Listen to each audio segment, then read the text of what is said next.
Hi again, guys. Thursday, 24th April again.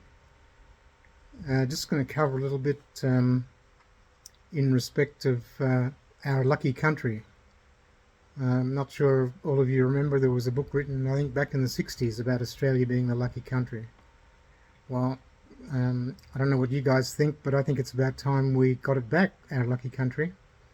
Don't let the politicians or big business give it away. Free gas to Japan and stuff like this. Billions of dollars to deals with the US and the UK for submarines that we probably won't ever use in 30 years' time.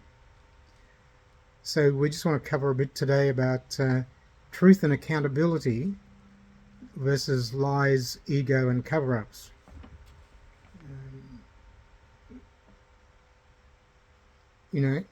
Beware of false promises, beware of false prophets. We should all be using our collective votes, collective consciousness, thinking together, speaking up together, questioning things. If you don't like something, speak up. No need to be aggressive or detrimental to other folks. Don't get yourself arrested or thrown in jail or into the courts. That's all a bit of a hassle.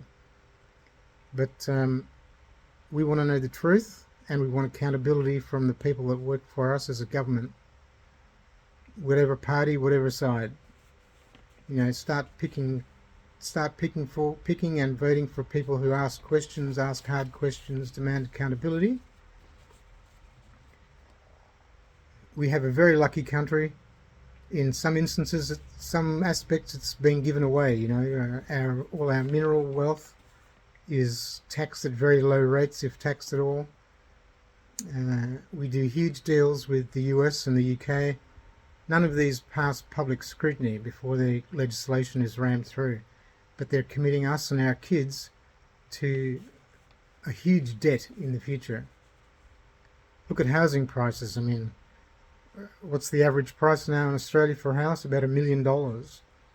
Where are we getting $1 million mortgage? Where are we getting $1 million to buy a house? Wages haven't gone up with that. So we want truth and accountability, not lies and ego and cover-ups. We need people in Parliament who are telling the truth as it is, and in big instances asking us for our opinions so that we have a say in actually what goes on. We also need to stick up for the whistleblowers. Whistleblowers in Australia are persecuted by the government, not protected.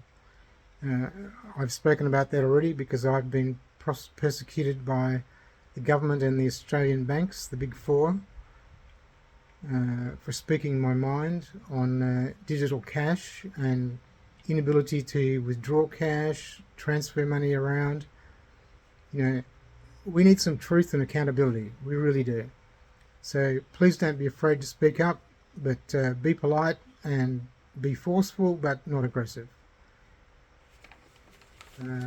This is our lucky country, all 27 million of us. Let's take it back, guys. Let's not let a few select few in Canberra or in big corporate offices give our lucky country away for their own benefit. Okay, guys. Truth and accountability. Have a good day.